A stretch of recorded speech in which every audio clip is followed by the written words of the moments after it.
Ah oui, nous tous, nous voulons avoir des témoignages. Nous voulons témoigner la gloire de Dieu dans nos vies. Nous voulons parler des merveilles de Dieu dans nos vies, c'est ce que Dieu a fait pour nous. Nous voulons vraiment parler de ça. Mais nous tous, nous ne voulons pas passer par des moments difficiles et compliqués. Mais ce que je sais, c'est que après chaque épreuve, vient le témoignage. Oui, Dieu guérit encore. Dieu bénit encore. Dieu exauce encore aux prières de ses enfants. Pour ceux-là qui ne me connaissent pas, moi c'est Julie Odette Nguna. Dans cette chaîne, je vous parle de tout. Aujourd'hui, j'ai décidé de vous partager ce témoignage-là, ce miracle que Dieu a opéré dans la vie de mon enfant. En ce temps-là, il avait 3 ans. Il faisait la maternelle. Avant de continuer, nous allons d'abord écouter cette annonce.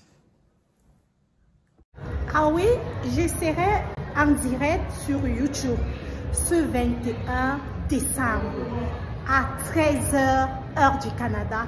Ne manque pas à ce rendez-vous. Nous allons parler de comment pratiquer l'abstinence sexuelle. Oui, j'ai fait 10 ans sans avoir des relations sexuelles avec un homme.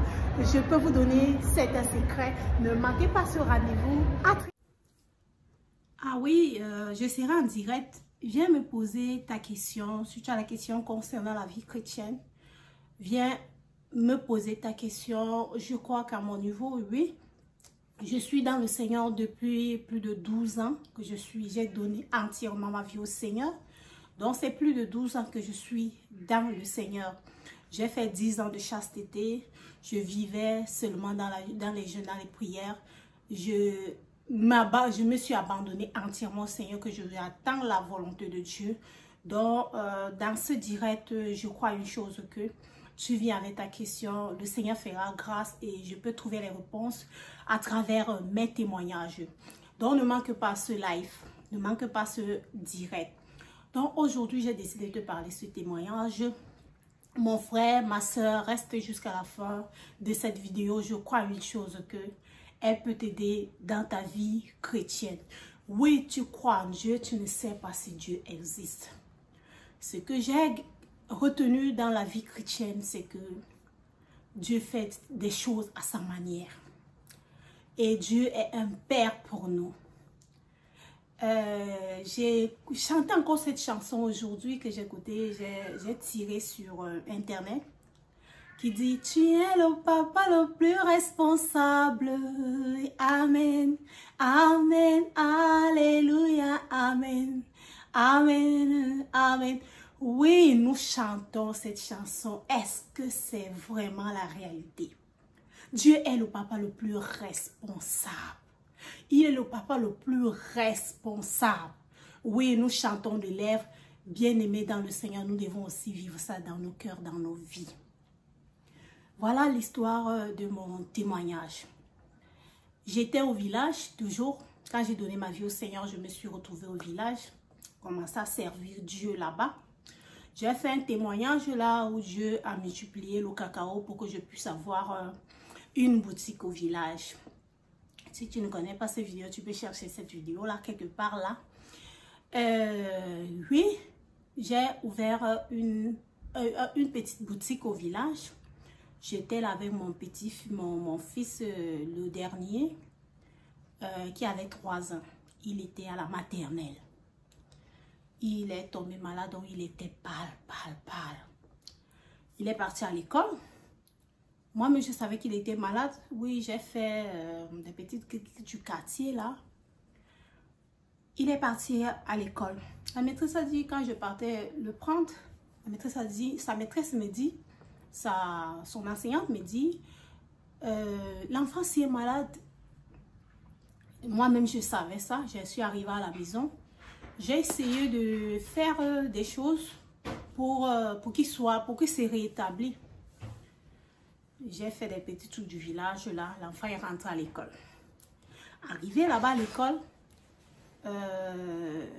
son enseignante m'envoie encore la nouvelle. Sa maîtresse m'envoie encore la nouvelle, me dit que là où tu vois là, je ne veux pas que l'enfant s'y revienne ici demain parce que l'enfant s'y est malade, l'enfant était pâle, il était anémié, il était calme, il était même calme à l'école, il ne jouait pas.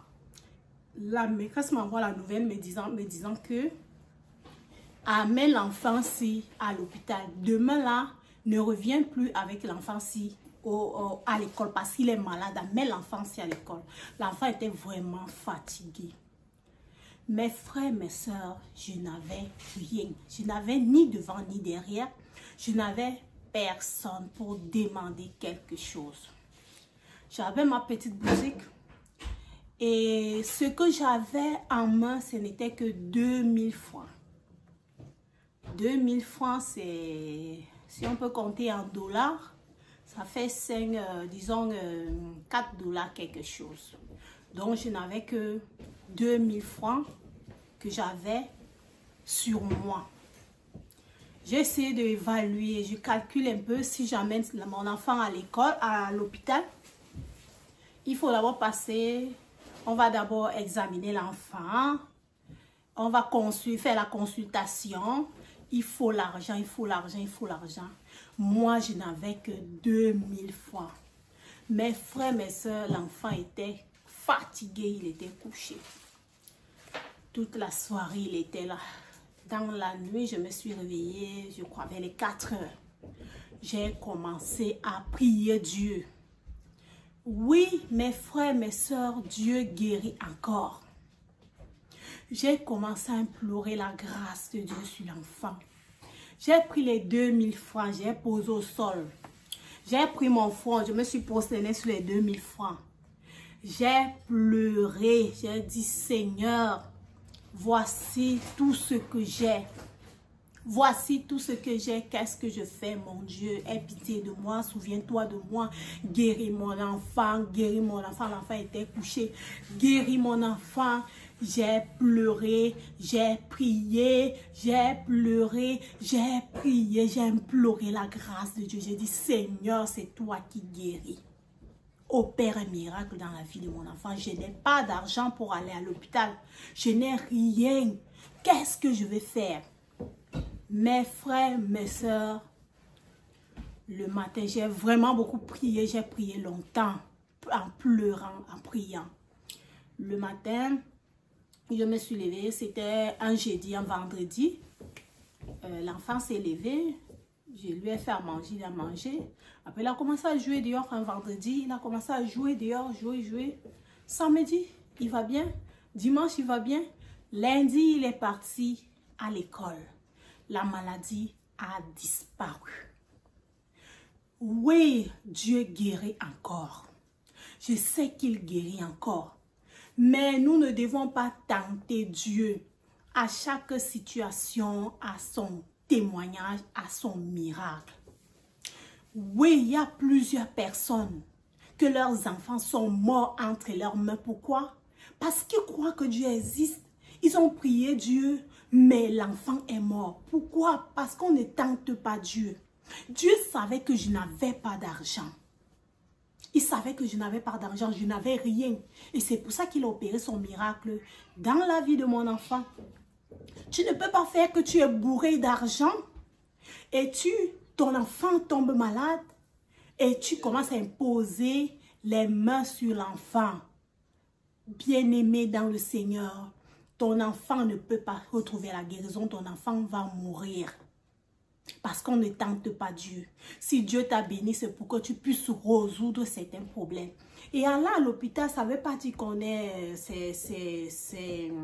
C'est parce qu'on vit dans le péché qu'on peut se retrouver malade et aller à l'hôpital. Dieu peut t'envoyer une maladie ou bien à ton enfant pour que tu ailles à l'hôpital et aller évangéliser là-bas. Moi, je me rappelle une fois, j'ai fait l'accident. Mon genou s'est fendu. Je me suis retrouvée à l'hôpital. J'ai fait 2 semaines à l'hôpital. Et c'était là l'hôpital catholique. J'ai commencé à évangéliser le prêtre là-bas. Les prêtres venaient à tout le temps passer le tour pour visiter les malades. Et quand il me parlait, moi, je lui parlais de ma vie chrétienne, comment j'ai donné ma vie au Seigneur, j'attends seulement le mariage. Il me disait que non, ce n'est pas facile, parce que c'est un jeune prêtre, c'est pas facile de se contenir. Je lui ai dit que hein, si tu as décidé, tu peux le faire. Et si c'est que tu n'arrives pas à le faire, donc tu vas aller en enfer, si c'est que tu pratiques le péché. Donc, c'est un moyen d'aller évangéliser aussi. Nous ne devons pas tenter Dieu. Nous ne devons pas tenter Dieu. Moi, je connais plusieurs personnes, leur enfant est tombé malade, son enfant tombe malade. Au lieu d'amener l'enfant à l'hôpital, il a l'argent sur lui, mais il commence à prier sur l'enfant. Tu pries, la mort va trouver ton enfant. Nous ne devons pas tenter Dieu. Nous ne devons pas tenter Dieu. Il y a même plusieurs qui ont essayé de marcher sur l'eau parce qu'ils ont entendu parler, oh Dieu, Jésus a marché sur les eaux. Lui aussi se place, il commence à marcher sur les eaux. Et j'entends que plusieurs ont essayé et ils se sont noyés, sont morts. On ne tente pas Dieu. Oui, j'ai des témoignages que j'ai prié Dieu, j'avais faim et le Seigneur a opéré un miracle et il a envoyé quelqu'un pour me donner à manger et je pouvais manger. Parfois même j'entrais en brousse, en forêt comme ça, que j'ai faim, je prie Dieu, je dis Seigneur, j'ai faim Seigneur. Après maintenant, en marchant dans la brousse comme ça, je regarde à côté comme ça, je vois un arbre, les arbres de la forêt qui sont remplis de fruits là. Je vois un arbre rempli de fruits. Et quand je pars, je cueille les fruits qui sont rouges là, qu'on suce dans les forêts là. Et quand je suce le fruit est sucré. Et je mange. Et là où je suis là maintenant, là, il y a la nourriture à gauche, à droite. Si je dis que je ne peux pas acheter la nourriture à l'épicerie, je dis que non, je vais prier. Je vais mourir de faim. Que non, Dieu va envoyer quelqu'un pour me donner à manger. Je vais mourir de faim. Parce que chaque témoignage a sa situation. Chaque situation a son témoignage. Donc nous ne devons pas tenter Dieu. Nous ne devons pas tenter Dieu. Dieu fait ces choses à sa manière. Il voit que tu es vraiment dans le besoin et il agit. Mes frères, mes sœurs, Dieu guérit encore. Il opère encore ses miracles. Oui, et il y a parfois, même si ce n'est pas toute douleur qu'on peut se retrouver à l'hôpital, parce qu'il y a d'autres flèches ancestrales que l'ennemi peut lancer sur toi. Tu peux te retrouver comme ça. Tu sens comment le bras commence à te faire mal. Tu ne vas pas directement aller à l'hôpital. Et si tu pars directement à l'hôpital, mais mon frère et ma soeur, on va te dire le nom d'une maladie que quand tu vas rentrer de là-bas, ça va te paralyser tout le corps. Donc, nous ne devons pas nous laisser, nous devons être dirigés, guidés par le Seigneur. Je me rappelle encore de ce témoignage-là. Une fois quand j'étais à Yaoundé, j'avais un problème de ventre. J'avais un mal de ventre. Je buvais rien que de l'eau minérale. Et pas n'importe quelle eau minérale. Je buvais rien que Supermont. Supermont, c'est l'eau la plus chère du pays. C'est ça qui est plus cher au Cameroun. Ce qui fait que ce n'est que l'eau là que mon ventre digérait. Toutes les eaux là, je ne pouvais pas les boire. Ce qui est moins cher là, je ne pouvais pas boire. Et j'étais comme ça. J'achetais de l'eau, je buvais. Ce n'était pas facile parce que je n'avais pas d'argent sur moi. Et j'étais obligée d'acheter. Chaque fois, je prends un bidon d'eau, je bois. J'essaie de boire pour économiser. Je ne pouvais pas être libre de boire l'eau. Je buvais de l'eau un peu pour calculer un peu combien d'argent je peux avoir. Non, j'aurais peut-être acheté un bidon d'eau par semaine. Ou bien après 2 semaines, je dois calculer. Parfois, même quand je travaillais dans un restaurant, je partais le matin, je rentrais après 22 h. Quand j'arrive là-bas, je partais avec mon bidon d'eau là-bas. Arrivé là-bas, mes collègues finissaient de boire ça. Et j'étais toujours sans eau et ça me dérangeait. J'étais toujours dans les problèmes à cause de ça. Mais un jour, j'ai suivi la prédication de l'église La Compassion. Mes frères, mes soeurs, ne négligeons pas les prières. Si tu entends un homme de Dieu en train de prier, oui, on ne connaît pas sa vie, mais regarde ce qui sort derrière le message. Regarde ce qui sort derrière le message. Même s'il fait quoi, c'est Dieu qui va le juger. On n'a pas jugé personne. Ce qui fait que j'ai suivi la prédication du pasteur Marcelo. Je suivais, c'était dans les 30 matin, et qu'ils ont d'habitude de faire à Kinshasa. J'ai suivi comment une femme était en train de témoigner qu'elle arrivait dans la séance de prière, elle avait mal au ventre, elle n'arrivait pas à se courber, elle n'arrivait pas à se mettre debout, elle avait vraiment mal. Donc quand on appelait les gens pour témoigner les miracles, ce que les dieux a fait dans la vie des gens, cette femme-là s'est levée, elle a commencé à dire que oh, je suis arrivée ici, j'avais mal au ventre. Maintenant, je n'ai pas mal. Elle a commencé à pleurer en tapant le ventre. Dit que non, maintenant, je peux toucher mon ventre. Je n'ai plus mal, je n'ai plus mal. J'ai commencé, j'ai écouté ce qu'elle disait. Et vraiment, ça m'a beaucoup touché. J'ai dit, merde, Dieu agit encore. J'ai oublié que j'avais un problème de ventre. J'ai oublié, je ne pensais même pas ça. Mais sans toutefois vous mentir, après cette prédication, parce que c'est au matin que je suivais, les 30 matins, là, c'était le matin que je suivais cette prédication, ce culte avant d'aller au travail. Le matin, là, je suis partie au travail, j'ai oublié mon eau à la maison. Je me suis retrouvée au restaurant, je n'avais pas mon eau et je n'avais pas d'argent pour acheter de l'eau à boire. J'étais là et qu'est-ce que je pouvais faire? J'ai pris de l'eau du robinet, j'ai bu. Et moi, c'était le genre que quand je n'ai pas l'eau, si je bois l'eau du robinet, après 15 minutes, mon ventre commence à faire mal. Et ça fait très mal. Ce qui fait que je bois l'eau du robinet. J'ai dit non, quand je vais aller à la maison, je veux boire l'eau, mais je bois quand même l'eau du robinet. J'avais bu l'eau du robinet. Après 30 minutes, 1 heure du temps, j'ai pas mal. Toute la journée, j'ai pas mal. J'ai continué à boire l'eau du robinet. Après, j'ai été guérie. Une fois, mes frères, mes sœurs, Dieu guérit encore. Dieu opère encore ses miracles. Attachons-nous seulement au Seigneur. Et je crois une chose que il va se souvenir de nous. Il va agir dans nos vies. Tu es malade, tu es parti à l'hôpital, ça ne marche pas. Recommande ton sort à l'Éternel et il agira. Recommande ta situation. Dis au Seigneur, me voici. Et je crois une chose que Dieu là, il guérit encore. Il guérit encore. Il a guéri mon fils. Je devais aller à l'hôpital, je n'avais rien. Mais le Seigneur a opéré une guérison miraculeuse dans sa vie. Il est reparti à l'école. Il est retourné à l'école. La maîtresse a vu l'enfant. Ma maîtresse, peut-être, elle croyait que je suis allée à l'hôpital avec lui et après je suis revenue. Ce n'était pas le cas. Il n'est pas parti à l'école. Il a été guéri comme ça.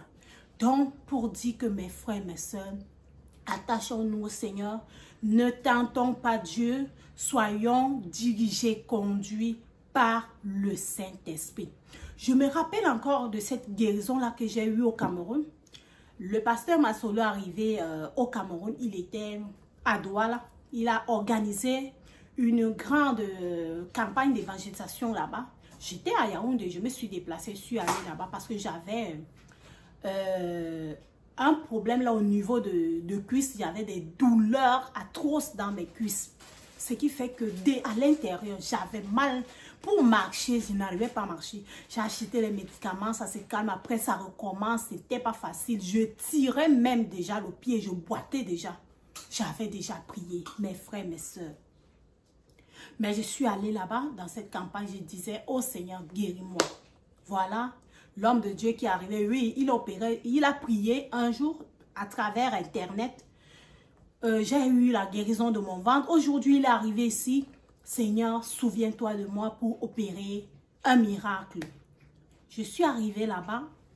Les gens, après, j'avais toujours mal. Le même jour que je suis même arrivée à Douala, la douleur a augmenté. Ma nièce a acheté les médicaments, j'ai bu. J'ai dit non, je dois aller, je ne peux pas rester ici à la maison. Je dois aller assister à cette campagne. Nous avons fait toute la campagne. J'avais toujours mal. Les gens partaient témoigner qu'ils sont guéris. Il y a un là qui avait la même douleur. Il a dit, je suis arrivé ici, je n'arrivais pas à tendre mon bras. J'ai la tendinite, c'est la même chose que j'ai regardé sur Internet que j'avais. il a été guéri. Il dit non, maintenant, il va déjà bien. Les gens ont témoigné qu'ils ont été guéris.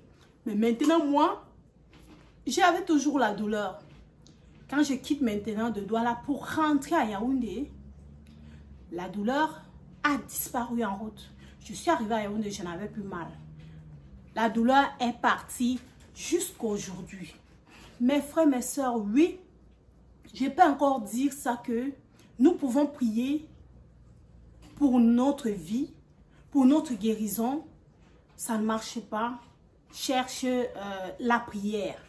Et je crois une chose que par la foi, Dieu peut opérer un miracle dans ta vie. Oui, il peut opérer un miracle dans ta vie. Donc ne désespérons pas. Dieu guérit encore, mais il fait toutes choses à son temps. Il ne veut pas qu'on l'impose. Nous ne pouvons pas imposer Dieu. Dieu est notre Père. Il est le papa le plus responsable. Nous ne devons pas l'imposer. Il fait toutes choses à son temps. C'est ce que moi j'ai compris dans le service du Seigneur. Il guérit encore, il bénit encore, il restaure encore. J'ai plusieurs témoignages que le Seigneur a opéré dans ma vie. La guérison, les miracles. Je me rappelle encore une fois, j'étais au village. Mais bien aimé, Dieu est réel, il est vivant. Il opère les miracles dans la vie de ses enfants. J'étais comme ça au village. Ma cousine qui est en Belgique est arrivée au village. Quand elle est arrivée, elle a porté beaucoup de bouffe là. Elle a porté du poulet, des choses, du poulet, du poisson, beaucoup de nourriture. Et on a commencé à faire frire le poulet parce qu'il y avait une soirée que les gens devaient manger à table, donc on devait se servir et tout et tout. Après maintenant, on entre dans la cuisine, on commence à faire frire le poulet. Mais voici maintenant qui vient dans le poulet, était dans la marmite, dans l'huile, en train de bouillir là, dans l'huile, en train de se griller dans l'huile. Je prends dans la cuillère pour vouloir tourner le poulet. Le poulet a fait pouf. L'huile est montée et c'est entré où? Dans mon œil. Mes frères, mes soeurs, l'huile est entrée dans mon œil. Je n'ai dit à personne. Quand l'huile est entrée directement, j'ai senti une forte douleur. J'ai déposé la cuillère parce qu'il y avait beaucoup de femmes là qui étaient là. Parce que chez nous, quand une benguetère arrive, il y a beaucoup de gens qui viennent là pour assister, pour visiter l'étranger et tout et tout. Il y avait beaucoup de femmes là, beaucoup de gens. J'ai déposé la cuillère, je suis partie, entrer dans la chambre, commencer à prier. Mon œil était fermé, j'avais mal. Imaginez-vous mes frères, mes soeurs, l'huile là, quand c'est dans, les gens qui connaissent ce qu'on appelle le poulet là, quand tu mets ça dans l'huile, quand ça fait pouf là, l'huile est entrée dans mon œil. C'est mon œil qui devait se percer. Je suis entrée dans la chambre, j'ai commencé à prier. J'ai prié Dieu. J'ai dit, Seigneur, c'est toi qui as créé l'œil. Que ça se repart. Seigneur, répare mon œil. J'ai commencé à implorer la grâce de Dieu. J'ai prié, j'ai pleuré. J'étais dans la chambre. Je me suis allongée. Mon fils est venu. J'ai demandé à mon fils d'aller appeler ma mère. Parce que ma mère aussi est dans le Seigneur depuis que j'ai l'âge de 12 ans que ma mère est entrée dans la vraie église. Donc, elle est dans le Seigneur. Elle a donné sa vie au Seigneur depuis des années.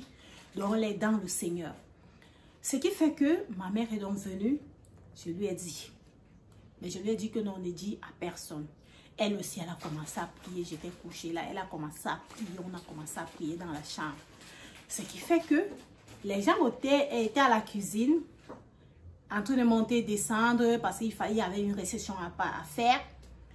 Moi, j'étais dans la chambre en train de prier. Ma mère est sortie, partie. Elle venait de temps en temps me retrouver dans la chambre. Je me suis endormie. Je me réveille comme ça, je sens comment il y a une boule déjà dans l'œil. Donc, ça a enflé dans l'œil. Je sens comment il y a une boule. Je continue la prière. Je continue la prière. Je continue la prière. Moi, j'étais dans la chambre. La réception était juste au salon. Donc, les gens montaient et descendaient là-haut au salon. Ce n'est que mes oreilles qui écoutaient. Ils mangeaient, ils buvaient. Ils étaient au salon. Moi, j'étais dans la chambre en train d'implorer la grâce de Dieu. Mes frères, mes sœurs, après, vers 16 h que je suis sortie de la chambre, tous les étrangers étaient déjà rentrés. Je suis sortie de la chambre, comme vous pouvez voir cette photo. La photo là, c'est l'heure que je suis sortie, le temps que je suis sortie de la chambre. Donc maintenant, l'ampoule, le truc qui était enflé dans mon œil, ça a disparu. Ça faisait que ça, je ressentais un peu comme si quelque chose était là. Mais après, ça a disparu, disparu, disparu. Jusqu'aujourd'hui, je vois clair, tout va bien. Mes frères, mes sœurs, Dieu opère encore des miracles. Il agit encore. Je vais te dire une chose, si tu hésitais encore de servir Dieu, n'hésite pas. Abandonne-toi entièrement au Seigneur et il va se manifester dans ta vie. Quel que soit ce que tu traverses, il est capable de te bénir. Il est capable de te guérir. Il est le Dieu de miracles. Ce qu'il veut, c'est qu'on s'abandonne seulement à lui. Et il va opérer des miracles redoutables dans nos vies. Ce que l'homme ne peut pas comprendre, il va faire ça dans nos vies. Ce que l'homme ne peut pas faire, il va faire ça dans nos vies. Mes frères, mes sœurs, plusieurs peuvent être malades. Arriver à l'hôpital, il y a des maladies inguérissables dans ce monde-ci. Tu vas arriver à l'hôpital, on va te dire qu'on ne peut pas guérir cette maladie. Mais je te dis une chose que Dieu qui est dans le ciel, il est capable de guérir toutes les maladies parce que c'est lui qui a créé le corps. Il nous a créés à son image et selon sa ressemblance. Il nous a créés et il connaît, il peut remplacer les membres de notre corps. Il est capable de remplacer. Oui, mon œil a fait comme ça fait. Il a remplacé. Il a remis tout en forme. Donc, Dieu est capable. Dieu est capable. Dieu, je ne sais pas comment dire, décrire. Dieu est bon. Mes frères, mes sœurs, servons le Seigneur de tout notre cœur et il ne va pas nous abandonner. Il ne va jamais nous laisser. Servons-le. Si tu n'avais pas encore décidé, si tu n'avais pas encore pris cet engagement de servir Dieu, je t'encourage de le servir. Et si toi, tu étais déjà dans le Seigneur, accroche-toi fermement au Seigneur et il va se manifester dans ta vie. Mes frères, mes soeurs, ce que j'avais à vous faire comme vidéo aujourd'hui, portez-vous bien, n'oubliez pas de liker, n'oubliez pas de vous abonner, n'oubliez pas de cliquer sur la cloche de notification pour ne rater aucune de mes prochaines vidéos. N'oubliez pas de partager cette vidéo, ça peut aider plusieurs personnes. À très bientôt pour une prochaine vidéo.